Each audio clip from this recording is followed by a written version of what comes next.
Just a couple bad weather fans representing New York, talking all things sports. Man, what could go wrong? We got Alex, who's a fan of the Knicks, and Mike of the Nets. The yin-yang of the tri-state, place your bets on the Yankees, Giants, Mets, or Jets.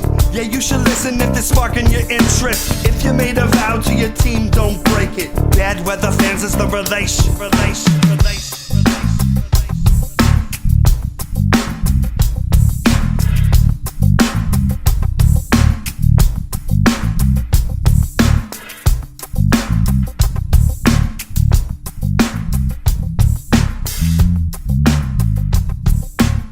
That's right. This is Bad Weather Fans, episode number 154. Mike Biseglia, Alex Benezowitz, and the New York Knicks get a big win at Madison Square Garden, a place they don't usually win.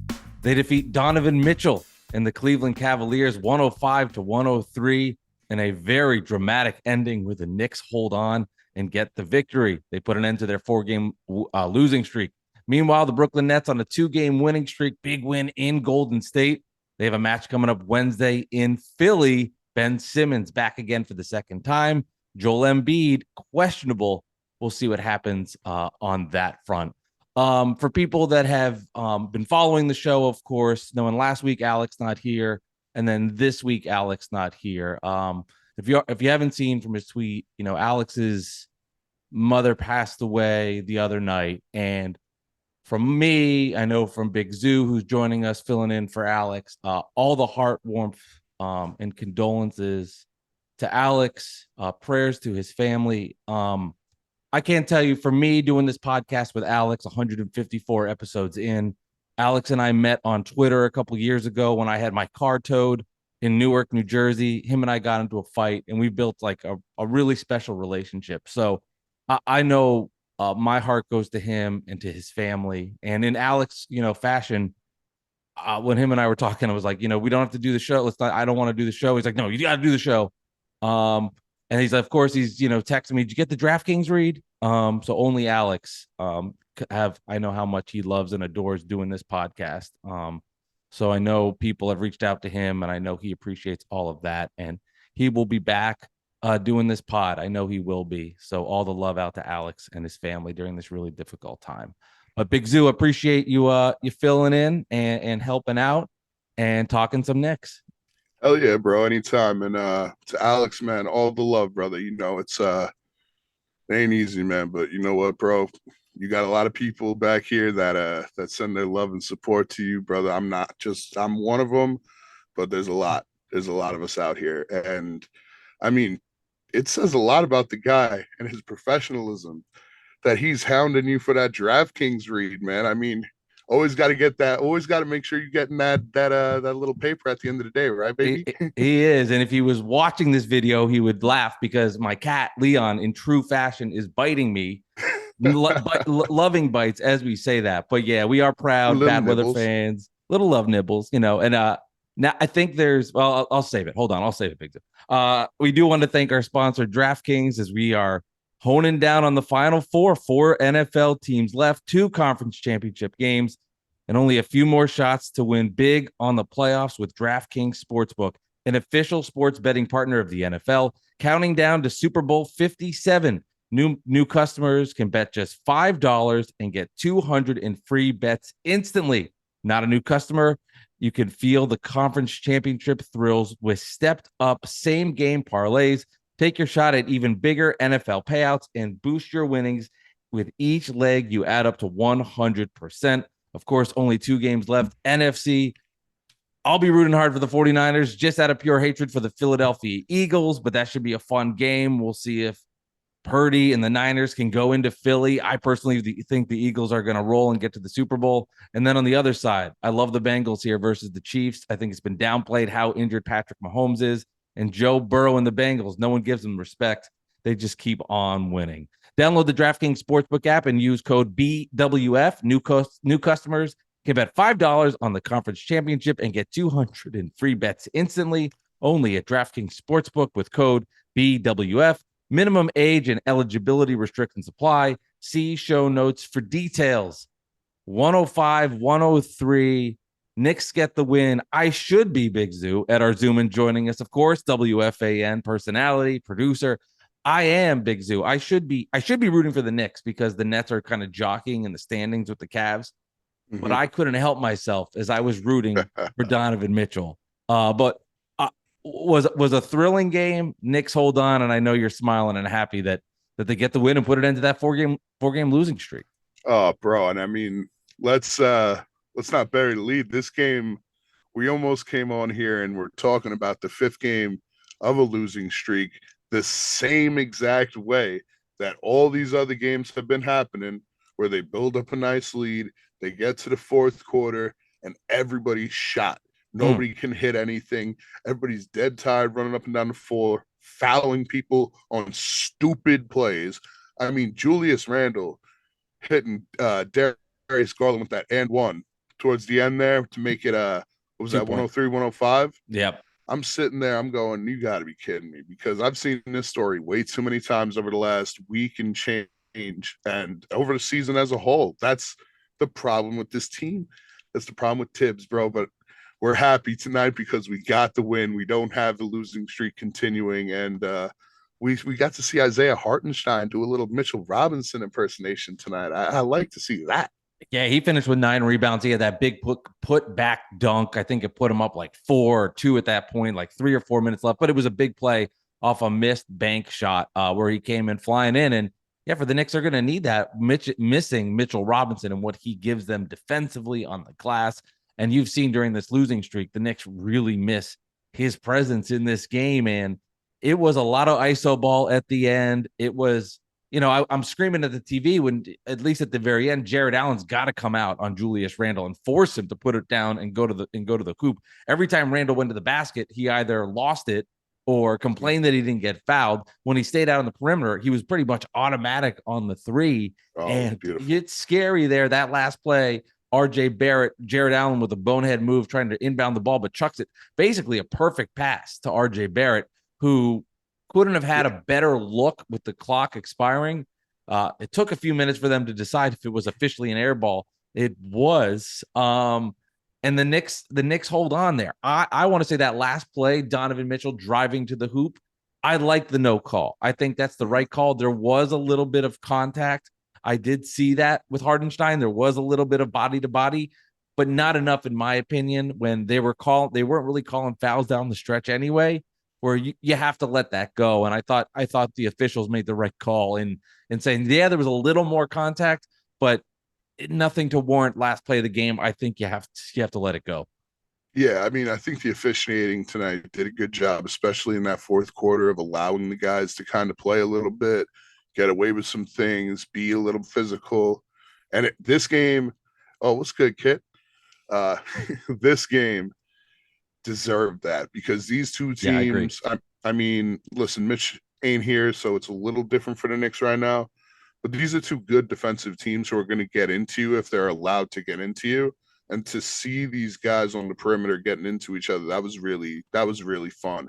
Except, I mean, the last 5 minutes, how in the world is Quentin Grimes, IQ, everybody who is getting on to Donovan Mitchell, not understanding that the guy is simply trying to put you on the heels of your feet so that he could hit that step back three. Every He did time. that at least 5 times in a row. And I'm sitting there, I'm going, oh my God, he's going to hit another step back. Like, just stay on him. Just stay in him. Don't take the bait.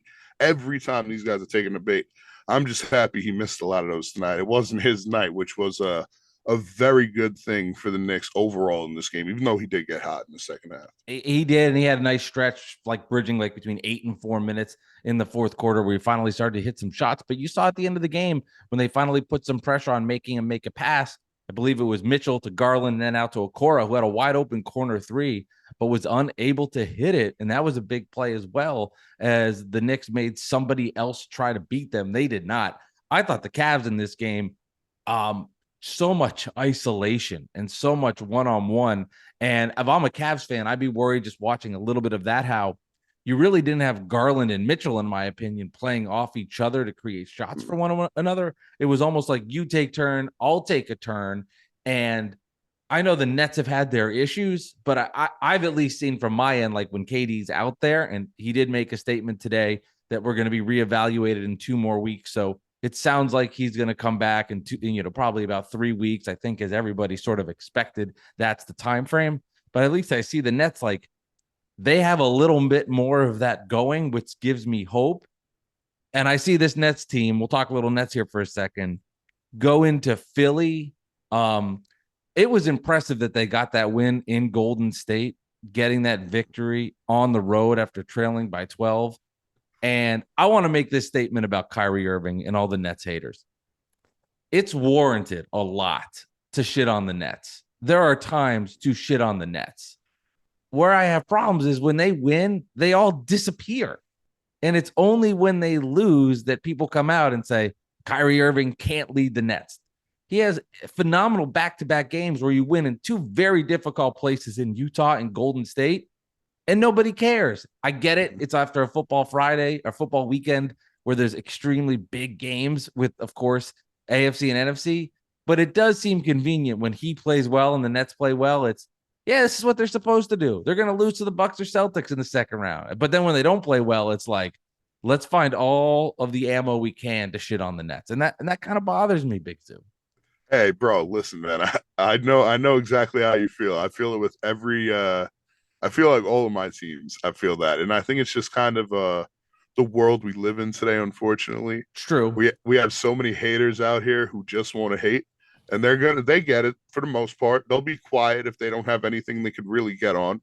But as soon as the ball drops, they got 45 memes ready to go, man. That's just how it is. And it sucks, but I mean, bro, this is unfortunately being a sports fan in 2023. I said 2022 earlier. Damn. No, it's fine. I don't, what we could be 20. Let's pretend it's 2000. We'll pick both our teams will suck whatever year we pick. But yeah, exactly. I at least will keep it consistent when I say I want the Knicks to lose, but it's not from like I'm gonna pounce on the spot where they don't do it, and it's more of I don't like them. I don't want them to win. They're in my division, but none of this like you're old school hater. Old school, yeah. This starts back to Starks injuring Kenny Anderson. What do you make of what do you think you'll see from Ben 10 in Philly? And you think he'll be any more aggressive, or it's going to be the bullshit we've seen over the last couple of weeks? He's been fucking terrible, bro. I mean, it's hard to really say the guy's going to go and be aggressive when we haven't seen it at all from him. And I mean, we keep talking about he needs to get it going. He needs to start doing this. He needs to start getting to the rim and putting up shots. It ain't gonna happen. I just don't see it happening, especially there.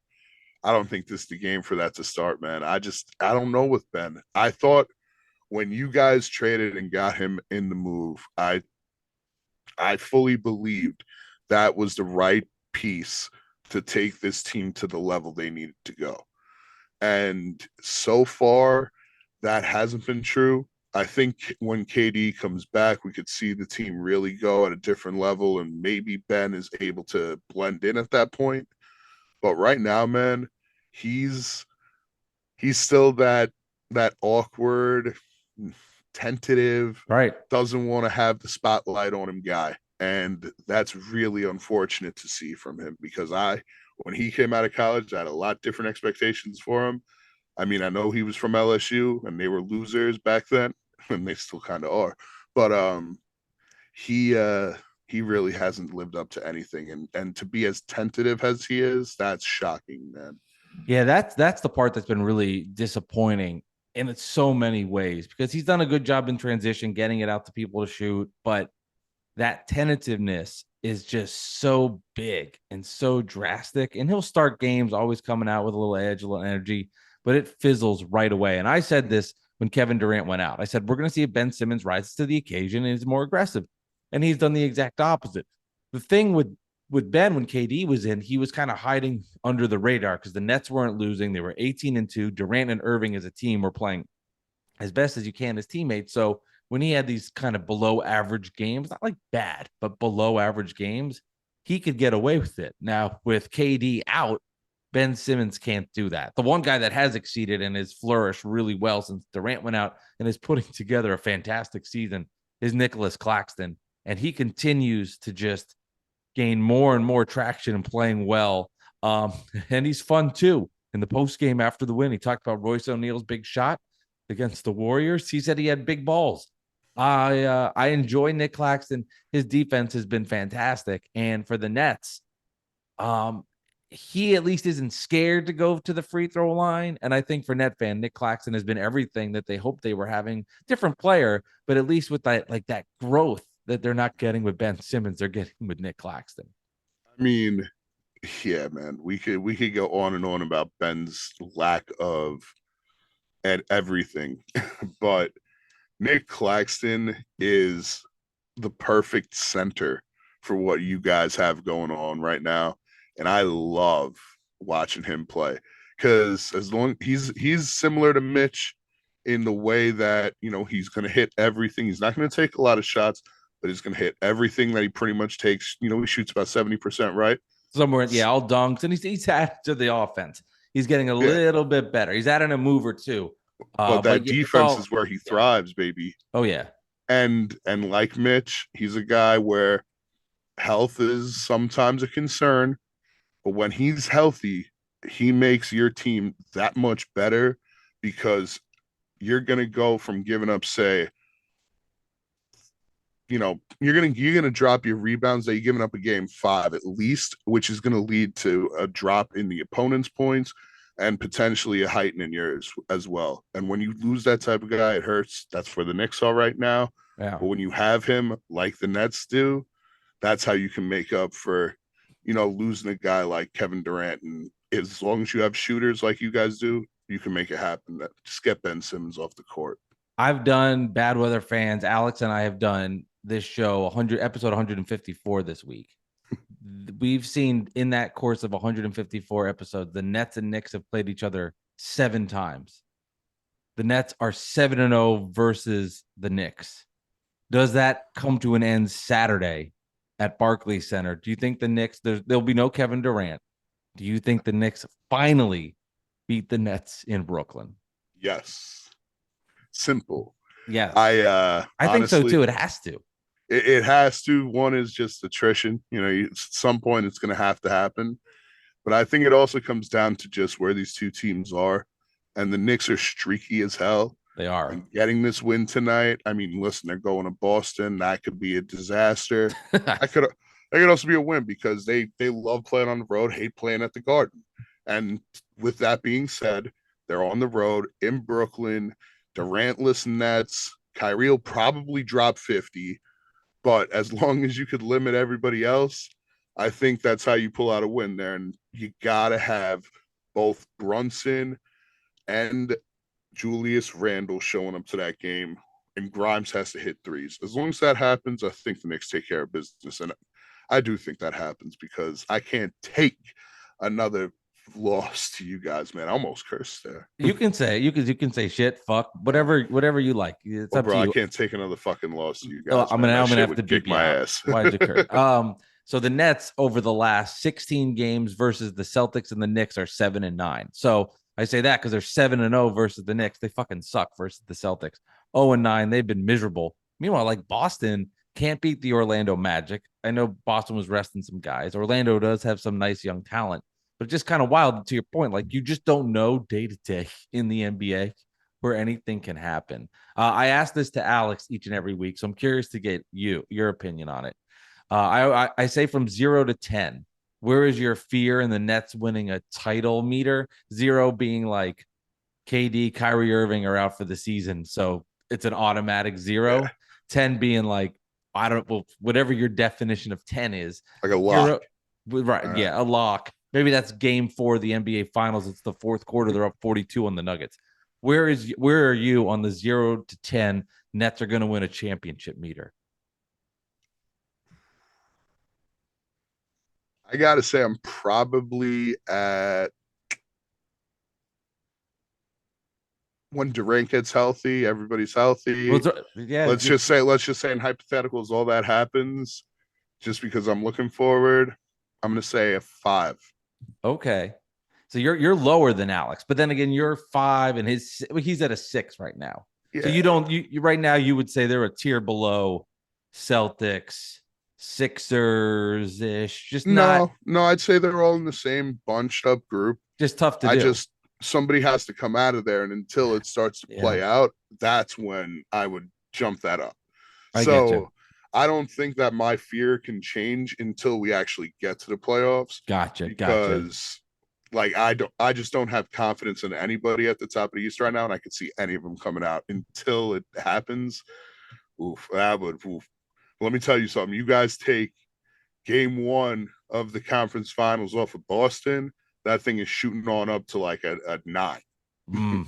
Well, Because I don't like the West this year, bro. y- I don't think the West is beating anybody out of the East. Anybody y- from the West. yeah, it's weird how the Eastern Conference has kind of flipped the script on that. I mean, I know the Nuggets are playing phenomenal basketball and they've been incredible, but it's tough to see it, to believe it. And the East is going to be battles. I mean, it Mm-hmm. really is. And that's kind of like the Knicks are playing well. What are they, 27 and 23 or 26 and 23? Oh, The Eastern Conference just so stacked with that first six, the Heat as the 6 seed, that it's hard to crack that. And you said the Knicks are so freaking streaky. It's crazy how they can win 5, lose 4. I mean, they are like, you're right. You see them kind of just crack through. That if you're a Knick fan, I don't blame you thinking you could go into Boston and get the win. exactly. Like that's the part of me that typically I'd look at this game and go, all right, they'll probably get blown out. You know, just one of those nights where the guys will have dead legs. They'll be looking forward to Saturday potentially. But it's just it's one of those things, man. They've been doing it all year. As soon as they lose a game, I know next game start hammer the money line on the other team, regardless of what it's at, because they're going to win. And when they start winning, you know they're going to go on a nice run. That's just where they are right now, and it's unfortunate because that's not a sign of a really good team. That's just a sign of a team that has really good talent, and the coaching is honestly what shines through in moments like that. And it's been all year. We're halfway through the season, more than halfway through the Sure. season. We know what it is. It's coaching. That's going to be the ultimate change with the Knicks. We need to just get to the playoffs at this point, get to the end of the year and see what happens, and reevaluate at that point. But it's hard for me to really get excited now midway through the year, Yeah. outside of just being happy for the games and happy to hopefully get to a playoff series. Yeah. I mean, I'll be critical of the Garden tonight. It's a Mm-hmm. close game. It's a 2-point game. Week. It felt like the Barclays Center. Bro, you got Donovan Mitchell in the house. It How is didn't it that week? feel. It didn't feel, and that weirds me. And I'm not. I promise, I'm not trolling. Like the Garden has a buzz on these games, right? It did Yep. feel like 4 minutes left, 2 or 3 point game. It never just like got to that feeling of excitement like you had a few years ago. It was kind of strange to me. Yeah, I mean, even earlier this year, I guess maybe it's just a weird night. It's a Tuesday night. Maybe it's just an off crowd, but Net it's fans Donovan there. Mitchell in the house. Yeah. What are we doing? Like when Trae Young is there earlier in the year, you got everybody and their mothers who's at the Garden talking about how it feels like a playoff game. Right. And that was like the 10th game of the season. Sure. We're here legitimately, I mean, make or break kind of time for a team like us, where it's like, okay, you're kind of sitting. Maybe you could get that 6 seed if you really put it together. We don't have much to lose here. Like, we don't have much room to mess up. You can't lose a game like this, especially on the losing streak we're coming on. You have to win. And for the crowd to be like that, it definitely did turn me off, man, because I I mean, that's how you win. That's how you win the games, Yeah. bro. Just I gotta be honest with you. And it's pissing me off that this team sucks at the Garden. Mm. It's pissing me off that the crowd is starting to die at the Garden in terms of like how jubilant they're getting, how Mm-hmm. loud they're getting down the stretch. And it's really pissing me off that everybody and their mother is now making the excuse, oh, well, everybody loves playing at the I hate Garden. that. Everybody loves playing at the Garden. Yeah, everybody loves playing at the Garden. That's why they come here in free agency, right? That's why they do all these things. Shut up with those excuses, man. This team that plays at the fucking Garden should be inspired to play at the fucking Garden every night. And they're not. Their home record needs to be a lot better. And they need to take notes out of this game here because, I mean, there's not much that they did right, but they won. And that's all that they need to do. This team just needs to get wins and make the playoffs. And maybe they'll see the Brooklyn Nets in the first round. Who knows? I think that's such a lame excuse. Like, oh, guys come to the Garden and have these big nights that you've never heard of. Are you telling me you know what's going on between the Clippers and the Suns every night? And you can tell me when role players aren't having big nights? It happens everywhere. It just kind of, you see it at your own home arena so you can talk about it more. But this is what happens. There's nights when other guys play well. And then like the 7 times a year it happens at the Garden. It only happens at the Garden. No, it happens everywhere. It's part of basketball. Role players do well in other places. Trust me, I've seen it at the Barclays Center where guys come in and have massive nights. We'll close out. I do want to talk some football. I know, Zoo, you've got a big Jets podcast that you're restarting up. So we'll finish up with I have a Jets question for you, but I do want to mention, as I talked about before, DraftKings sponsored Bad Weather fans, 4 NFL teams, 2 conference championships games, and only a few more shots to win big on playoffs with DraftKings Sportsbook, an official sports betting partner of the NFL, counting down to Super Bowl 57. New customers can bet just $5 to get 200 in free bets instantly. Not a new customer, you can feel the conference championship thrills with stepped up same game parlays. Take your shot at even bigger NFL payoffs and boost your winnings each leg up to 100%. 2 games left, AFC and NFC championship. Eagles home versus the 49ers, while the Chiefs, they will host the Cincinnati Bengals. I'm loving the Bengals as the road dog to get the win, and then the Eagles to come up big versus the 49ers. Download the DraftKings Sportsbook app and use code BWF. New customers can bet $5 on the conference championships and get 200 in free bets instantly only at DraftKings Sportsbook with code BWF. Minimum age and eligibility restrictions apply. See show notes for details. Aaron Rodgers, Jets. Like it, hate it, love it. Where are you on that? I mean, bro, listen, here's the thing. You look at everybody that's available. Absolutely, Aaron Rodgers is the best quarterback that's available right now. And I love Lamar Jackson. I'm not ready to commit the money in years to Lamar Jackson. I know this team has a short window. Listen, Sauce Gardner is going to be great for 10 years. Guys like Quinnen Williams still have another 8+ years on his career.